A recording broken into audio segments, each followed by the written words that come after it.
16 r is equal to 4 secant theta, r is equal to 4 cos theta. हमारे पास ये second theta है, दूसरी साइड पे जाएगा कॉस थीटा बन जाएगा, क्योंकि सेकेंड थीटा रेसिप्रोकल होता है कॉस थीटा का। r cos theta is equal to 4। तो इधर से हम कॉस थीटा की वैल्यू अगर हम उसमें लिखें x is equal to r cos theta होता है, कॉस थीटा होता है हमारे पास x over r। Cos theta की वैल्यू यहाँ से हम फाइंड आउट कर लेते हैं, जी जो हमने बनाई हुई है x is equal to r over r, क्योंकि यहाँ हमारे पास x ओवर आर साथ में r इज इक्वल टू 4। ये इस इक्वेशन में r cos थीटा की वैल्यू पुट कर देते हैं। r cos थीटा की जगह हमारे पास सिर्फ x आ जाएगा, क्योंकि यहाँ लिखा हुआ है cos theta is equal to x over r. जहाँ हम cos थीटा की जगह x ओवर आर लिखेंगे, x r से r कट जाएगा, x is equal to 4, x की वैल्यू हमारे पास 4 आ जाएगी। This is represent the straight line. ये हमारे पास स्ट्रेट लाइन होती है parallel to y axis. x की वैल्यू 4 है, ये हमारे पास स्ट्रेट लाइन होगी। x की वैल्यू 4, स्ट्रेट लाइन, वो लाइन भी ड्रा कर लीजिएगा। हमारे पास दूसरा x r is equal to cos 2 theta, same हमारे पास the objective in to convert the given polar curve into Cartesian coordinate system. We know that the polar coordinate have Cartesian coordinate x is equal to r cos theta, y is equal to r sin theta। हमारे पास x इनकी general form में लिखते हैं x square plus y square r cos square theta plus r sin square theta. r square common लेते हैं, sin square theta cos square theta 1 के equal आ जाता है। तो हमारे पास ये क्या हो जाता है, ये x square theta plus y square theta is equal to r square theta बन जाएगा। और आर की substitute this value in the equation of the polar curve में हम ये वैल्यू सब्सटीट्यूट करते हैं।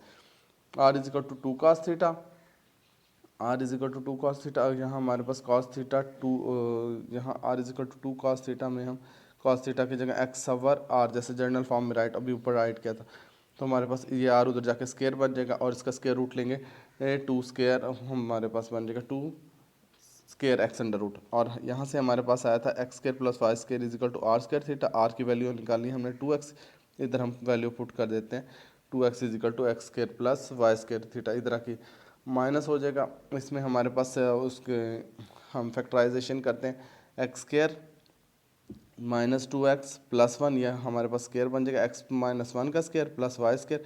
तो हमारे पास ये आ जाएगा x square minus 2x plus 1 plus y square, और साथ हमारे पास ये फैक्टर बन गए हैं x square plus y square.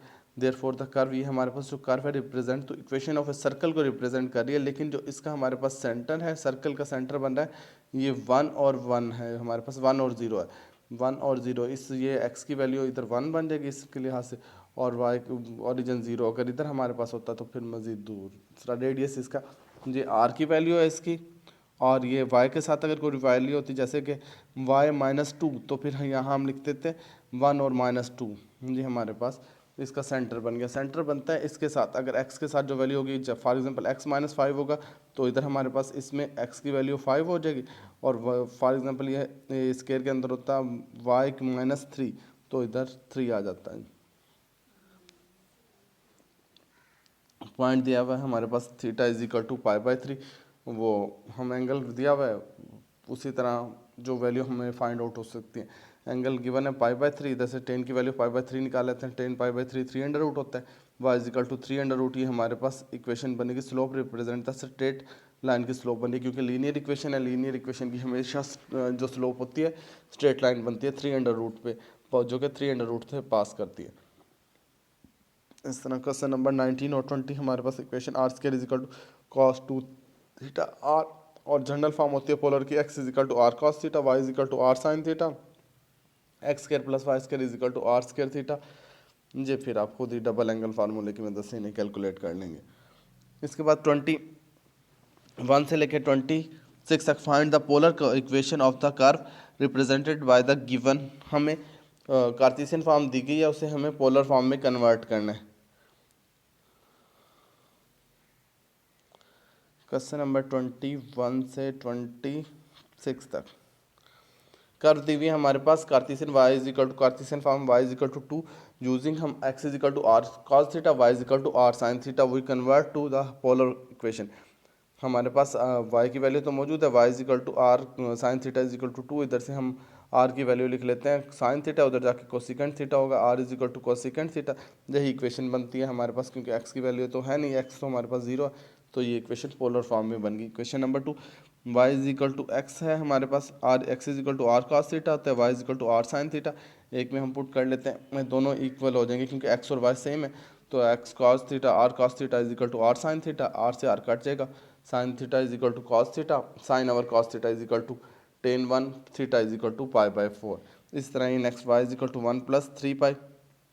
दोनों इक्वेशन दी हुई, ये हमारे पास y में वैल्यू पुट कर देंगे, जो सिंप्लीफाइकेशन होकर r की वैल्यू बनेगी वो हमारे पास पोलर इक्वेशन बन जाएगी। इससे हम 26 तक इसी तरह। क्वेश्चन नंबर 27 से वो कहते हैं for each of the describe the curve would be the more easily given the polar equation of a Cartesian equation, then write an equation for the curve. A line through the origin, एक line origin से गुजरती है, make और angle बनाती है pi with the positive axis. A vertical line और vertical line गुजरती है 0.3 और 3 से। एक हमारे पास लाइन ओरिजिन से गुजरती है और एंगल बनाती है पाई/60 मीन के 30 डिग्री, तो थीटा हमारे पास पाई/6 हो गया। और जो हमारे पास यही स्लोप बना रही है, हमारे पास स्लोप क्या हो जाएगी, m इज इक्वल टू 10 पाई/6 यानी कि 10 30 की वैल्यू जो होगी। और देन द कार्टेशियन इक्वेशन हम लिखेंगे लाइन की y इज इक्वल टू, हमारे पास mx होते हैं, y is equal to mx, m की वैल्यू 10 पाई/6 है, ये हमारे पास इक्वेशन बन गई, थीटा की वैल्यू पाई/6 है। बी हमारे पास जब वो 0.3 और 3 से गुजरती है, given the consider the vertical which passes through the 0.3 और 3, the given curve would be more easily given the Cartesian equation x is equal to 3x की वैल्यू 3 है। हमारे पास क्वेश्चन नंबर 28 में कहता है एल सर्कल विद रेडियस 5 और centre उसका 2 और 3 है। ये circle centre at the origin, centre origin है और रेडियस हमारे पास 4 है। हमारे पास अब ये सर्कल की इक्वेशन x माइनस ये सेंटर होता है, x माइनस इसे x1 कह लो या फिर h और k अमूमन बोलते हैं, x minus h square plus y minus k square is equal to r square. हमारे पास h और k और r की वैल्यू गिवन है, ये इसमें पुट कर देते हैं। और सेकंड में h और k की वैल्यू 0 है, तो हमारे पास x माइनस 0 का स्क्र प्लस वाई माइनस 0 का स्क्र और r का स्क्र हमारे पास 16, ये हमारे पास इक्वेशन बन गई। क्वेश्चन नंबर 29 से 46 तक sketch the curve with the given polar equation of by first sketching of graph for r as a function of theta in Cartesian coordinate. हमारे पास ये इक्वेशन दी गई हैं और हम इनके स्केच ड्रा करने। r is equal to -2 sine theta given है,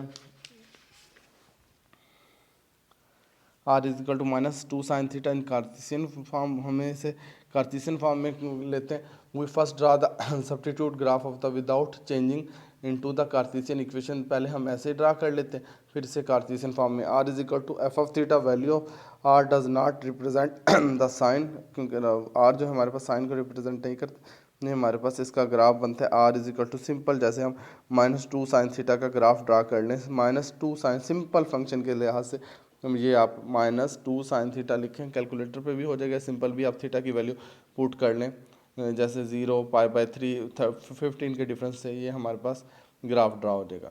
इसके बाद हमें कार्टेशियन फॉर्म में ड्रा करना है। हमारे पास r is equal to -2 sine theta,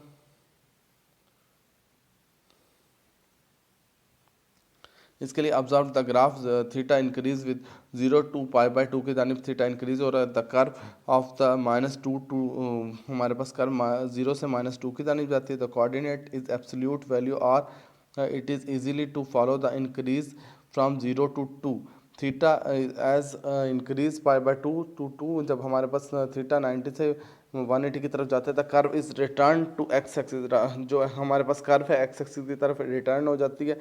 then -2 to 2 the same of the continued function. हमारे पास ये असल में सर्कल की इक्वेशन बनती है, उन्होंने यहाँ तो हमारे पास फंक्शन के लिहाज से लिखा हुआ है बनाया हुआ है। अगर हम इसे ऐसे ऊपर रखते हैं, ये पॉइंट यहाँ से और इस पॉइंट को यहाँ से उठा के ऐसे कर लेते हैं, तो हमारे पास ये सर्कल की इक्वेशन ड्रा हो जाती है।